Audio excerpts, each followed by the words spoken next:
Nossa reflexão na palavra de Deus que quero compartilhar, extraída das nossas leituras devocionais regulares na palavra de Deus, está baseada na primeira carta de Paulo aos Coríntios, no capítulo 10, versículo 1 até o versículo 6, onde lemos o seguinte: Ora, irmãos, não quero que vocês ignorem que os nossos pais estiveram todos sob a nuvem e todos passaram pelo mar. E todos em Moisés foram batizados tanto na nuvem como no mar. Todos eles comeram do mesmo alimento espiritual e beberam da mesma bebida espiritual, porque bebiam de uma pedra espiritual que os seguia, e a pedra era Cristo. Mas Deus não se agradou da maioria deles, razão pela qual ficaram prostrados no deserto.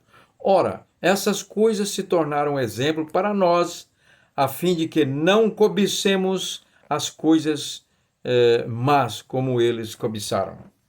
Nossa reflexão tem a ver com a resposta a uma questão que é comum entre o meio cristão, né? Que é a seguinte: é possível o cristão perder a sua condição de salvo? Ou, em outras palavras, como é comum dizerem, é possível o cristão perder a salvação?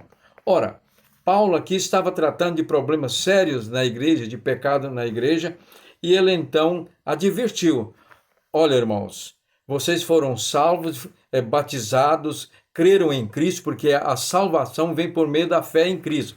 Ouviram o evangelho, creram e receberam a salvação. Porque Paulo diz que a fé vem pelo ouvir e ouvir a palavra de Deus, o evangelho. E Jesus diz que todo aquele que crê nele tem a vida eterna. E Paulo diz: pela graça vocês são salvos por meio da fé. Isso não vem de vocês, é um dom de Deus. A salvação é um dom de Deus. Então a salvação Paulo está aqui orientando, exortando os cristãos de Corinto. Vocês podem, então, perder essa salvação. Um exemplo é este povo aí, o povo de Israel que saiu do Egito sob o poder maravilhoso de Deus, libertando eles da escravidão e conduzindo-os pelo deserto, atravessaram pelo mar ali de maneira sobrenatural, milagrosa, e continuaram no deserto. E havia uma nuvem, ele fala de dois batismos, o batismo sob a nuvem, que era a presença de Deus. Aquela nuvem durante o dia era como servia de um toldo de sombra para o povo. Durante a noite, quando tinha que caminhar, servia de clarão para iluminar o caminho. E como sustento eles tinham maná, aquele alimento sobrenatural que Deus mandava todos os dias. Então eles comiam daquele alimento espiritual, aqui no sentido figurado. E bebia também da bebida espiritual, que era a água que saía, jorrava de uma rocha que os acompanhava no deserto, símbolo de Cristo. Então Paulo diz: olha, vocês podem perder a salvação. Como? Cedendo à tentação, como eles cederam. E no versículo 12, aqui, nós temos, e 13 do mesmo capítulo 10, diz: por isso, aquele que pensa que estar em pé, veja que não caia. Então, estar em pé é estar na fé.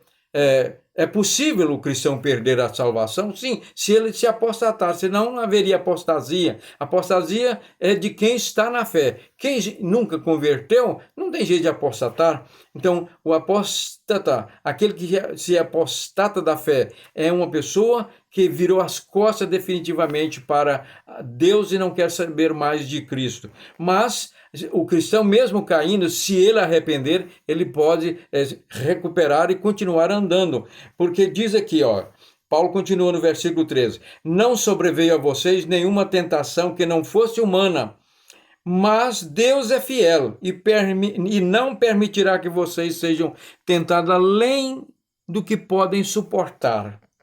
Pelo contrário, juntamente com a tentação proverá livramento para que vocês possam suportar. Olha aí, Deus é fiel e ele então permite a tentação. O que é a tentação? Tentação é uma forma de provar o nosso caráter, a nossa fidelidade. Assim como o técnico do salto em vara para o atleta vai aumentando devagar a altura da vara para ele saltar, né? Ali, então Deus não permite que sejamos tentados pelo inimigo, pelas nossas próprias fraquezas e desejos carnais, além da nossa capacidade de suportar. Ele vai levantando e vai fortalecendo até que nós possamos bater o recorde lá, né? No caso do atleta, vencer a maior tentação e descansar. Portanto, aqui Paulo está dizendo que é possível cair, mas Deus é tão fiel que, além de não permitir que nós sejamos tentados além da nossa capacidade de resistência, ele nos provê livramento, nos ajuda, né?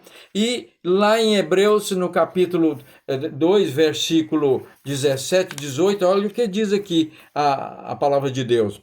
Por isso mesmo era necessário que em todas as coisas ele se tornasse semelhante aos irmãos. Jesus Cristo, como ser humano aqui, tornasse semelhante aos irmãos, para ser misericordioso e fiel sumo sacerdote nas coisas referentes a Deus e para fazer propiciação pelos pecados do povo. E versículo 18.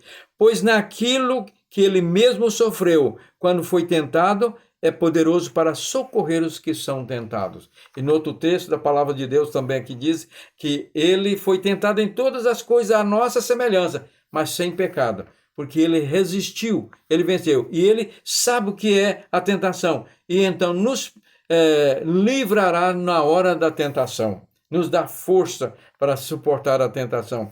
E é tão interessante isso que é certeza que Paulo diz em Filipenses capítulo 1, versículo 6, que ele disse, eu estou bem certo, estou certo de que aquele que começou a boa obra em vocês há de completá-la até o dia de Cristo. Que é Deus que proveu a salvação pela sua graça e pelo Espírito Santo que está em nós e nos garante a vida eterna, ele há de completar essa obra até o final. Mas então, como é que pode cair?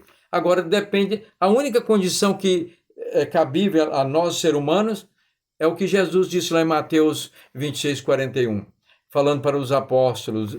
Ele disse, olha, vigiai e orai para não cairdes em tentação.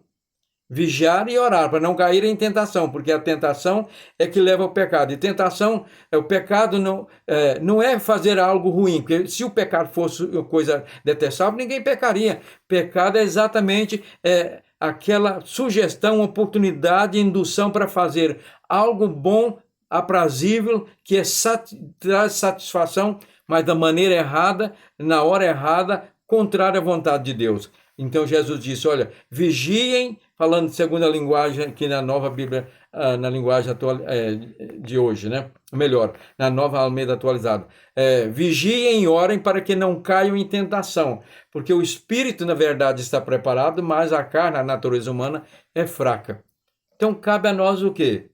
Confiar no Senhor, buscar através da oração, vigiando, nós somos sempre atentos sobre as ciladas da tentação, que podem nos acontecer a qualquer momento, todos os dias, mas através da oração, nós dispomos dos recursos da graça de Deus, que nos dá força e poder para vencer as tentações. Por isso o cristão que ama a Deus, mesmo que ele venha cair, ele arrepende, volta e pede perdão, porque o apóstolo João diz que ele é fiel e justo para nos perdoar os pecados e purificar de toda injustiça. Então não há razão para temer perder a salvação. Quem está com Deus, ama o Senhor, nunca vai perder a salvação. Ele está, então, sempre assistido pela mesma graça que nos salvou. Esse mesmo Deus que nos preparou a salvação há de completar essa obra da vida eterna até o dia de Cristo, de nós encontrarmos com Ele.